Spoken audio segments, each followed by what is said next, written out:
Me rastin e 139 vjetorit të hapjes së mësonjtores së parë shqipe, shumë vizitorë, mësues dhe nxënës kanë zhvilluar vizita në ambientet e muzeut të shkollës së parë shqipe në Korçë. Në një prej dhomave të Muzeut të Arsimit Korçë janë të pasqyruara leje zyrtare e çeljes së mësonjtores së parë shqipe. Në të njëjtën ambient është pasqyruar deftesa e mësonjtores së parë shqipe. Ajo çfarë të bën përshtypje është diploma e mësonjtores së parë shqipe Korçë.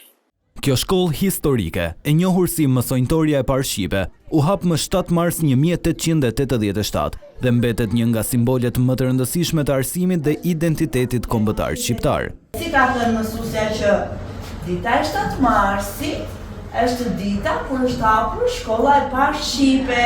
Kjo shkolla që ju po shikoni sot. Në këtë ditë të shënuar, grupe nxënësish nga shkollat e Korçës, por edhe mësuese vizitor të ardhur nga treva të ndryshme shqiptare, kanë vizituar muzeun për të njohur nga afër historinë e arsimit shqip dhe sakrificat e patriotëve që bën të mundur hapjen e shkollës. Ku ka ditë më të mirë se kjo? I lumtur krenar që mund ta vizitoj këtë godinë kaq të mirë ku u bë mundësia për dritën e fëmijëve tanë, ardhmërinë e popullit tonë.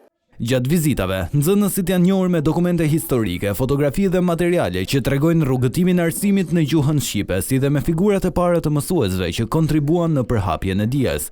Për shumë prej tyre, kjo vizitë është një moment të reflektimi dhe mirënjohjeje për mësuesit dhe për ata që hodhën themelet e shkollës shqipe, duke kthyer 7 marsin jo vetëm në një fest, por edhe në një ditë kujtese për historinë e arsimit shqiptar.